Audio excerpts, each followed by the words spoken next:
everybody, it is Kelly from LOCH BRIAR KNITS coming to you from a rainy Nova Scotia, Canada, and it is October 17th, 2020. Welcome to all the new and returning viewers. It's so great that you've come to check us out, either for your first time or again. Thank you so much. And I will put all of my social media links down below, where to find me on like Instagram, Facebook, Etsy, blah, blah, blah. Jazz hands again. So let's jump right into it because I have not podcasted for about a month, because the week I normally would have podcast, I was on vacation and I was going to podcast, but I forget there was a reason I didn't. I was probably so deep in vacation mode that I really just couldn't get off my ass to do it. I was busy knitting. So as you can see, we are not at the summer house for the first time in I don't know how many episodes.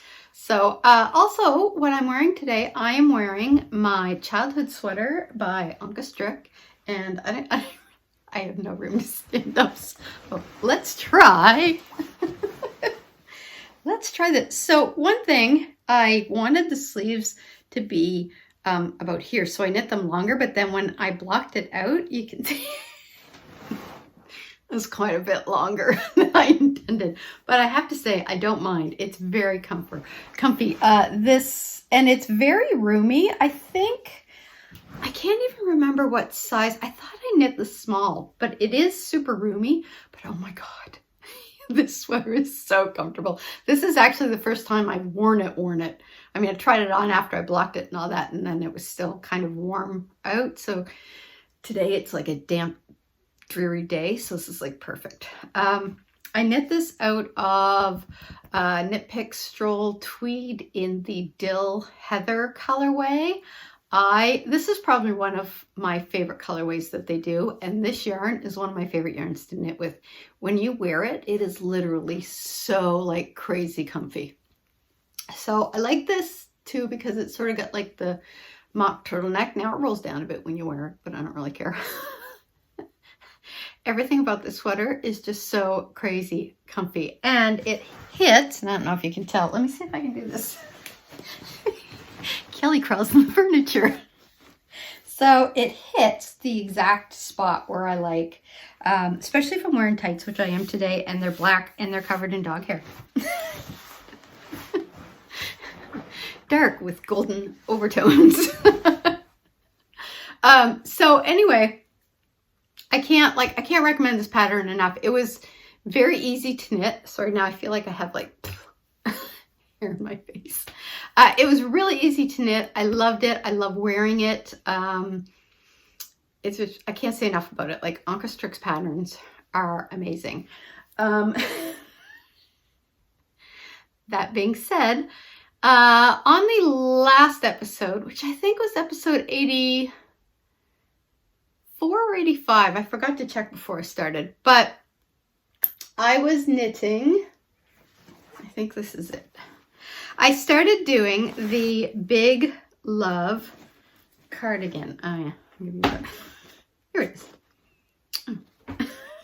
There's all kinds of things in here. And I was knitting that out of Cascade in their Cascade 220 Heather in their Ireland colorway. So I had to frog it because now here it is, the Big Love's cardigan, and I frogged it, but I am going to like go back and restart. I'm not like, I did something wrong, but I cannot figure out what it was. So you start off by kind of, and I don't know how well it's going to show because this is like a dark, but it's sort of got a bit of a fold over collar. So you start by doing one side of, like you do a provisional cast on. I think that's what it's called. Anyway, so you kind of do one side of the collar and then you do the other side of the collar and then you go back to where you cast on and you start knitting like the back and the shoulders. So when I got to the part where I'm doing that, and here's the funny thing. I'm knitting it going, gosh, this is just such an easy knit. Everything, like the instructions are so great, and they are. I'm going along and I'm just like, this is great. I love this. I love this pattern. It's going to knit up so fast. And then when you get to the part near the end of doing like the shaping and all of this, you're doing short rows, and it tells you to keep doing like the short row until you have no stitches left, which is great for this side. But on this side, I had all of these stitches left, and I don't know why. So I went back and I thought, oh, like, did I do the double stitching or the short row shaping, the German short rows? I think that's what I'm trying to say. Did I do it wrong? Like, so I'm kind of looking and I'm going back and I'm like, no, I've got the right number. I got them the right spacing from where they should be. I got the right number of stitches on each like half. I cannot figure out what I did wrong, but I had about like 10 to 15 stitches left over here that still needed short row shaping and none left on this side. So I could not for the life of me figure out what I did wrong, what I read wrong. So I thought, well, I'll take it back to where I kind of started to join like the provisional cast on, like when I did the one side and then I flipped over and then I did the other side. I'll take it back to the end of this side right before I started to kind of like join the two together. The problem is if I don't put a lifeline in something, when I start tearing back, I mess it up every single time. And I knew that was probably going to happen because history repeats itself. So I ended up messing it up, and then I thought, screw it. I'm just gonna frog the whole thing, and then I'm gonna start over. So that's what I have to do. So I didn't start it because I thought I need a mental break from it, so when I go back to it, it feels a little fresh as opposed to I'm just like reading what I just read, if that makes sense. So what I did was, as a, shall we say, palette cleanser, I cast on the other AnkeStrick pattern that I had in my to start pile. And that is the Juist number 2. So I am knitting this again out of Cascade 220. And I'm knitting it. Let's see. I've actually, like, the thing I love about this yarn is how fast it knits up, because it's almost an Aran weight. I would say it's definitely a heavy worsted. So I did I go down a needle size or up a needle size? Or did I keep the same needle size? I forget. No, actually I did. I kept the same needle size, even though I think she might have been using a lighter yarn. So this is let's see if I can do this without knocking anything off. This is the, this is the rolled neck here. So I'm kind of doing the shoulder shaping right now and getting ready for like the armhole part. Now, I do feel like there's a stitch that you do in this, and it is, by the way, I got my new glasses. If I can get them on my head. And I love them. I can see so well now. It's called KSR1 or KSR2 or KSL1 or KSL2, which is basically you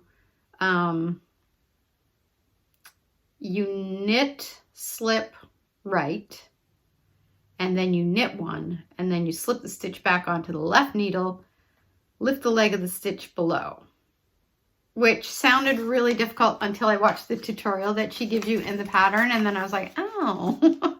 But then when you resolve it, you have to remember on one of them you knit through the back loop, and one you just knit normal.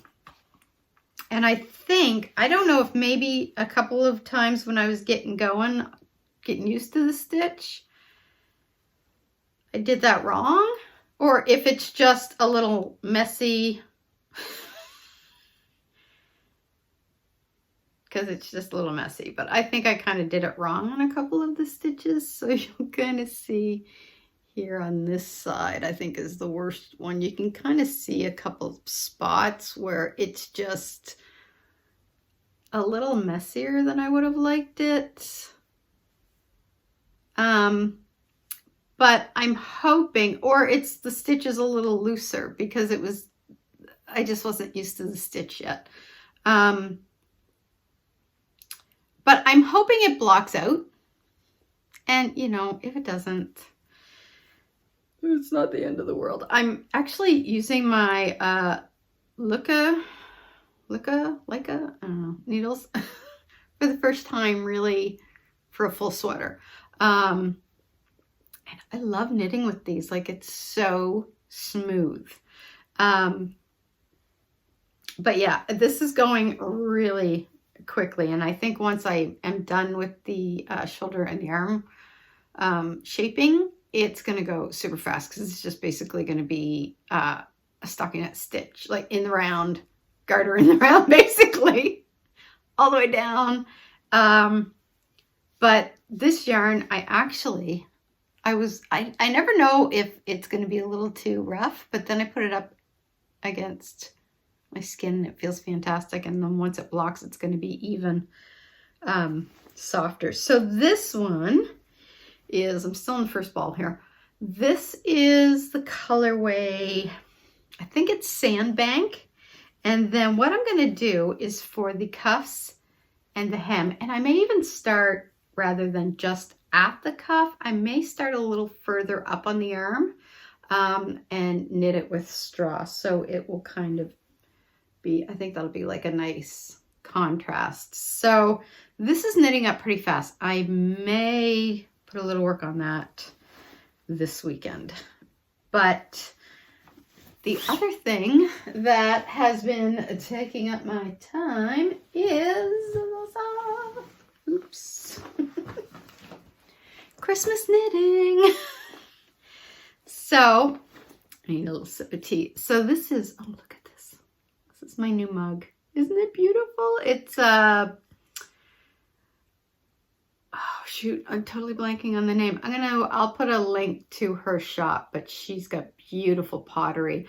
I love this so much, and then my sister saw it and sends me a text, want. So this is, I went and ordered a couple days later one for hers for Christmas. So but I'm just drinking my usual lemon thriller. So the Christmas knits that I've started, actually, here we are. I got this one down here. So this is I always mess up the name, Churchmouse tea. I think it's in here. Churchmouse yarns and teas. So let's see if I can show it to you here. So this is, oops, see if I can get it up here. I can never see how close I'm getting. So if you can see that, it's actually two-toned. You might be able to see in this one a little bit.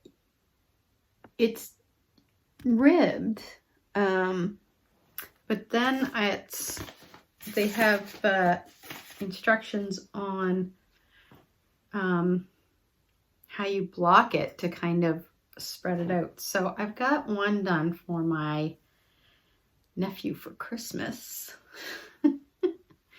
And so when you block it, it will actually, the ribbing will flatten out and it'll be like that, which I love the look of that. And they kind of give you instructions on how to do that. So hopefully I don't mess it up. But it was a pretty quick knit. And I mean, even just like this. So it'll stretch out too in length as well when you do it, when you block it. But it takes, they used the, blah, blah, blah. I'm really stumbling over my words. I can tell I haven't done this for a month. Barocco Ultra Alpaca. Yes, so you need, it says you need 3 skeins, but like one of the kind of main color and then one of the contrasting color for the either ends. So that's what I ordered, but then I realized it was because that included the yardage for the hat and I was just doing the scarf. And I had picked out colors for, yeah, it's called the Pressed Rib Cap and Muffler for anyone. And I'll try to remember to put it down below. It's a paid pattern, pretty sure it was a paid pattern on Ravelry. And I think you can also get it right off their site.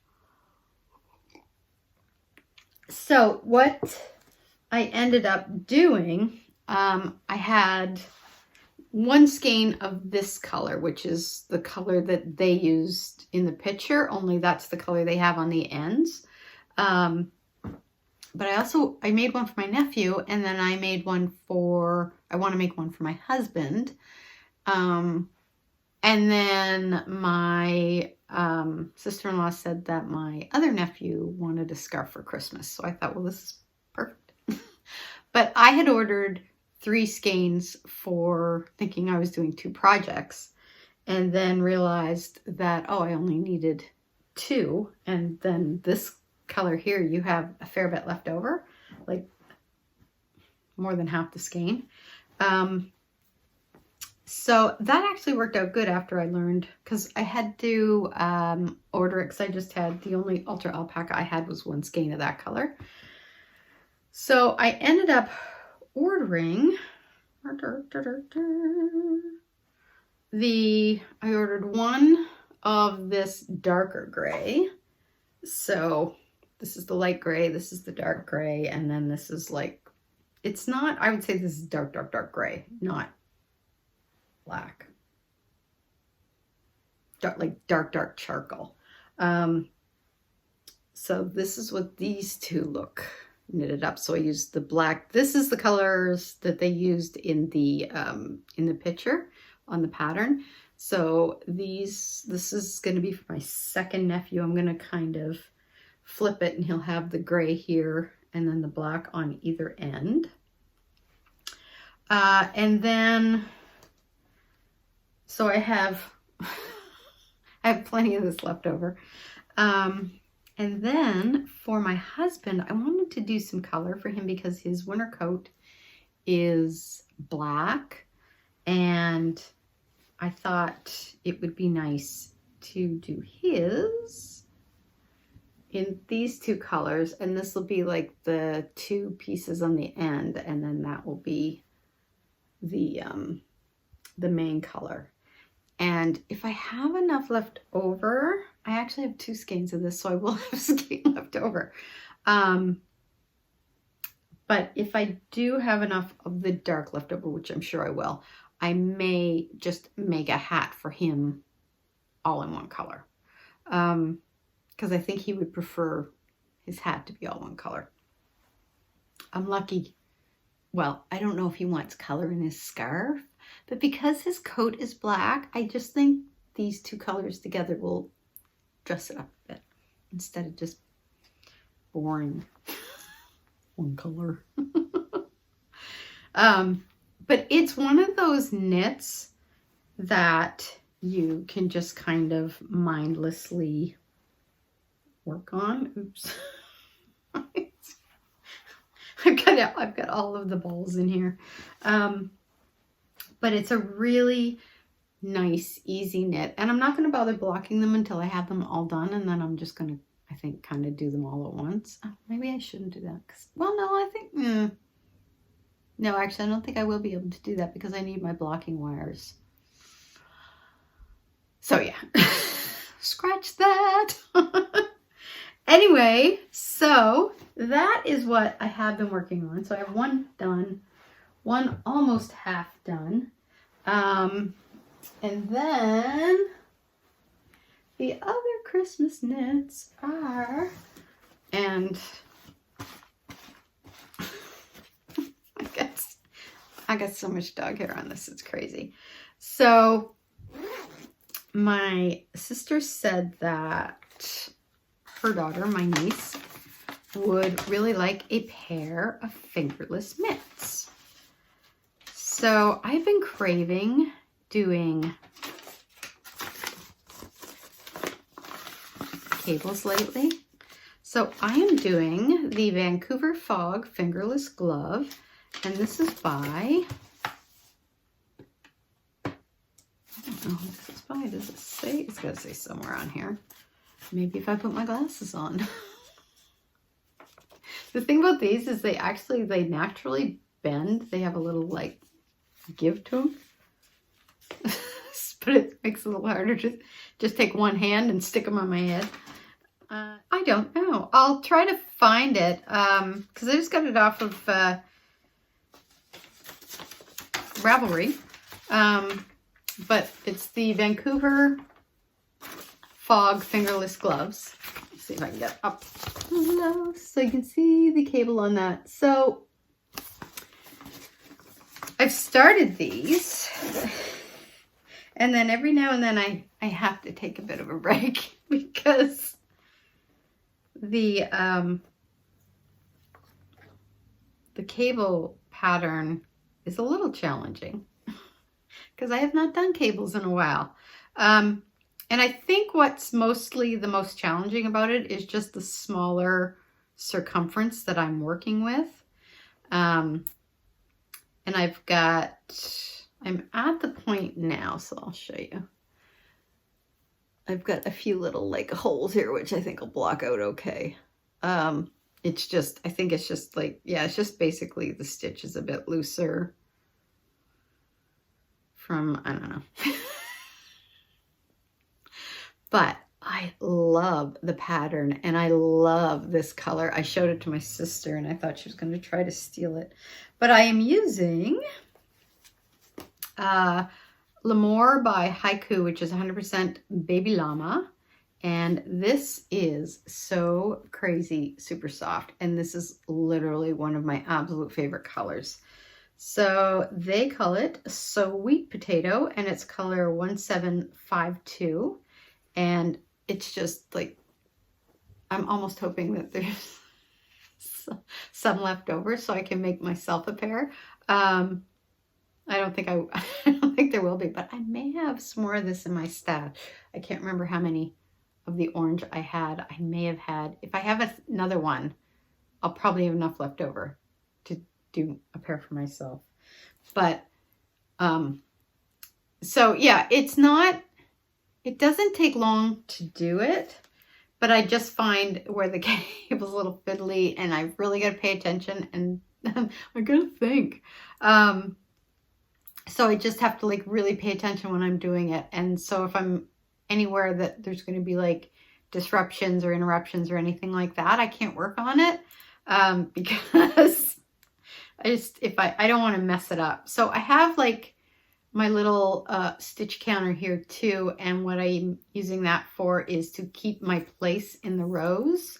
So when I'm doing the cable pattern, I'll know exactly what row I'm on if I have to set it down and then come back. So that's in my dogwood knits bag, and I've got little nettles on it because I was outside at the summer house and somehow managed to get like nettles on everything and dog hair. Story of my life. So that's the first glove, but those are knitting up fairly quickly. Oops. So I'm not concerned about whether or not I'll have those done on time. It shouldn't be a problem. I mean, I literally could just bang those out in a weekend if I could get a weekend without any interruptions, which isn't good. Who am I kidding? So, oh. Every time I do this, I always then forget to put my patterns back, or in the bags. So the other thing that I did was my grandfather had passed away on June 8th, but because of COVID and everything, we couldn't have the funeral for him until October. So on October 3rd, we had the service for him, and we drove from home to Truro, which is about, I don't know, maybe like a 45 minute drive. And I wanted something to knit on the drive there. So I was just knitting. Well, I had planned on knitting a bankhead hat, but I forgot the pattern. So I was just winging it. And so it's quite small, and also not the sort of part of the bankhead pattern, but it's basically ended up just being like a 4x1 rib all the way around, where the bankhead has a different pattern. It's still like the 4x1, but it's not 4x1 straight. But the other thing I noticed, and I don't know, I'm not sure why, and maybe when I block it out, you won't really notice, but you can see this looks tighter, and it was just twisted rib. But this was the part I did kind of on the way there. And then this is what I did on the way back. And I don't know, I really don't know why it's so different. But it's really like noticeably different. Anyway, also, while it does fit me, it's a bit tight. So anyway, I thought, well, I wonder, if my youngest nephew, that would probably fit him fine. And he wanted a pair of mittens from me for Christmas. So I asked my sister if she wanted just to take that for him. She came by the summer house a couple days after the service, and she had been in the area picking up her brand new kitten, which was so adorable. Oh my God, it is like the cutest kitten I've ever seen in the world. Like, it's this fluffy dark gray with really slight hint. You can see like the little black stripes, but it's faint. It's not like super striped. Beautiful, beautiful, sweet disposition, like just like glommed right onto me. Didn't seem too fussed by the dog running around being an idiot. Just very calm. So when she came out, I said, do you want to take that home for Gabe? Because I think it's clearly going to fit him better than me. And she was like, no, just throw that in with the mitts for Christmas. So that's what I'm going to do. Another Christmas present done. So the only things, so the Barocco yarn, I ended up ordering the colors that I needed off of yarncanada.ca. They've got like plenty of yarns there. And while I was there, I saw this color. I don't know why I take my glasses off every time. And this is Cascade Yarns 220 Superwash Wool. And it is... Does it have the color name on here? I forget what it was named. It did have a name on the thing, but it's color number 860. So it is like just this really nice, subtle, almost like a forest green in a way. And I can't remember like what they had it called, but I saw it and I really, really love the color of it. So I thought I would make myself a slouchy hat for, and I think this time I will actually use the bankhead pattern. After I got home, I was like, it doesn't quite look like the bankhead because I have somewhere, oh, it's over there. So here is the bankhead pattern. I almost wonder if I started, no, that doesn't make sense. Anyway, I don't know what I did with the ribbing on the other one. So this one, I did it striped, and so it's got like the longer brim than what I did on the other one, and then the ribbing, and I love the shaping. I haven't actually blocked this yet, but see if you can like the shaping on the top.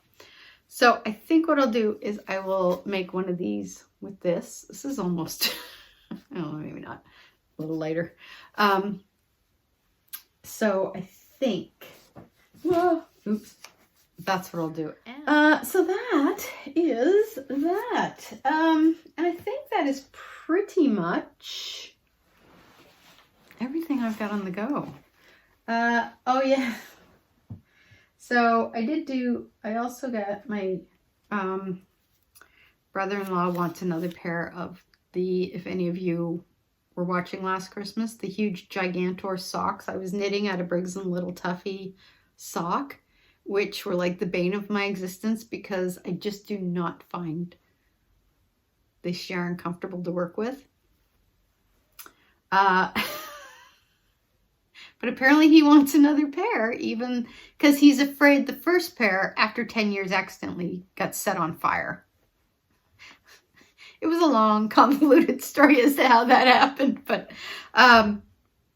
so last year I knit him a pair in a light gray, and then I made the cuff and the toe in bright red. So for this year, I think I'm going to have this as the main and then this as the toe and cuff. And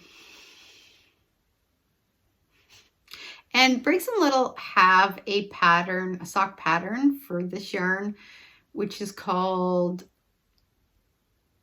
Heavy Socks, I think, which is made like for Tuffy. So I may use that pattern to knit because I remember last year I was trying to adjust it based on just shrinking it down because I used less stitches. I think I used like 40 some stitches. I want to say 42, something like that. But then I had to figure out how long I made the heel flap and how I did the decreases and how much I should pick up. And it was really on top of working with this yarn. It was a little painful, I'm not gonna lie. So I'm going to let's see what's in here. Oh yeah, okay. I'm going to follow the pattern, which the heel is, it's still a heel flap and turn, but it's done a little different than how I normally do mine, but I'll give her a shot. So what else? I did do a little shopping other than the yarn from Yarn Canada. So I got the new winter bag from Alex Collins Design that arrived the other day. I love her bags. I have this one, which I think was from last year. You can kind of see the little things. So I'm not sure if this is the autumn one or if this is the Christmas one or the winter one. But it's the one she just released. And I did it on got the pre-order.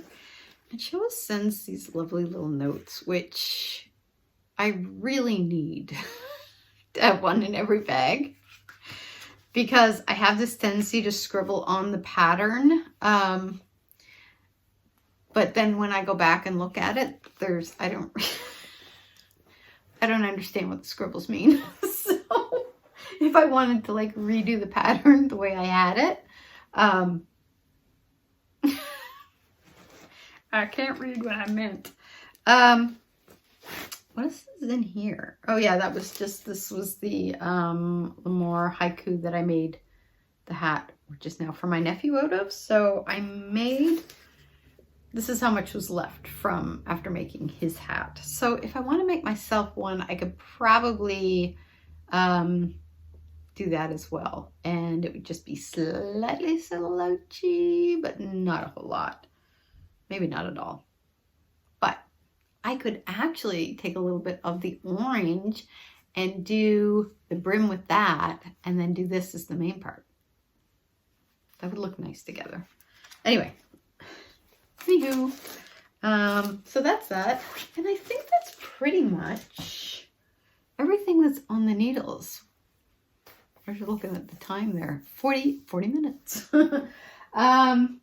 And I'm trying to think if there was any other acquisitions. I don't, oh, well, there was actually. But of the book nature, so I saw this book, Knitting Guernseys or Gainseys, depending on where you are in the world. And I have always had a fascination with Guernsey sweaters, which is basically kind of historically made for like the fishing community. And the way that the thing that kind of makes them a little different is the way that it was made so that when the fishermen were working, they had plenty of like mobility. So it's got almost like a armpit gusset or whatever, but it's also got these beautiful like cables through them. So, and there's all different kinds of cable patterns. Like, look at this. And I love cables, even though they're challenging from a concentration point of view. Also, I can't read charts because my dyslexic brain just goes, no. So, usually what I have to do is kind of, what I have to do is usually sort of write it out or do something to simplify it when I'm looking at a chart. But it's also got like the history of the Guernseys and techniques and patterns for the traditional sweaters. And it's by Beth Brown Rensell. So I've started flipping through it and I kind of started reading the beginning because it's not just the knitting of the sweater that really interests me. I love the history behind it. So I got that. And then at the same time, I also saw this, which is Seamless Knit Sweaters in 2 weeks. So there's 20 patterns for flawless cardigan, pullovers, tees, and more. And this is by, I'm trying to read this without my glasses on. You know, you spend the money on the glasses, you might as well wear them. Marie Green, founder of Olive Knits. So, just trying to see if there's like some scene. Oh, I just like all the colors.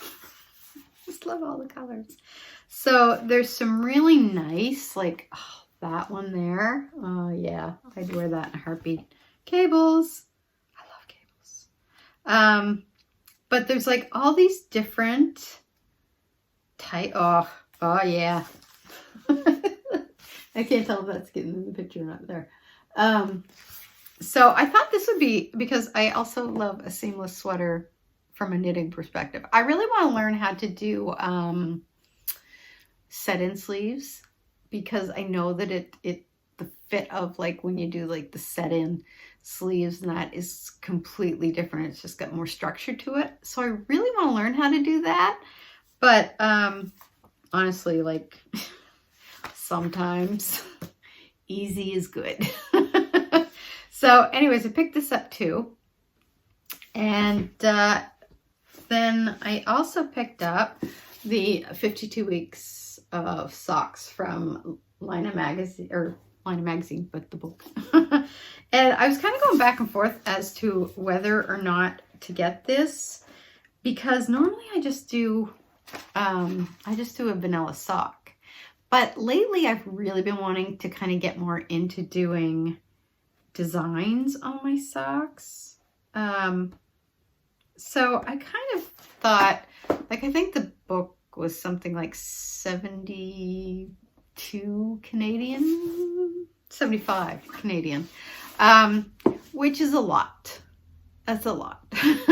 But it's like beautifully bound, hardcover. And you're basically getting 52 patterns. So that's like $1 and change a pattern. You really can't beat that. Overall, that's a good deal. So, I mean, honestly, I may never need another sock pattern, because this is going to keep me busy for a while. So I did pick up that. And then the other thing I got was totally not knitting related, but I find ever since the pandemic and the lockdown and all that started, in the past year, I've really been like looking at how to be healthier. You know, I'm in my 50s now. I want to make sure that I stay healthy, you know, in my 60s and 70s. My family has this habit of living well into their late 90s and into their hundreds. So if I keep up with that trend, I want to make sure that the years that I have, I want to make sure that I'm kind of mentally healthy and physically healthy, and that I can kind of live on my own instead of getting like stuck in a home somewhere.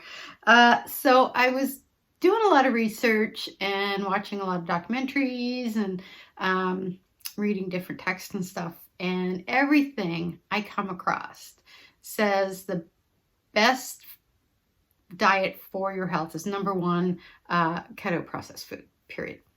End of story. Whole foods, and mostly plant-based.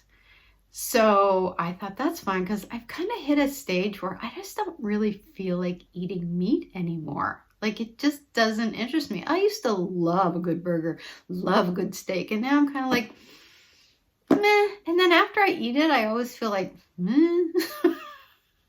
So if you guys have Netflix, I think most people have Netflix, there is a documentary on there called The Gamechangers, I think.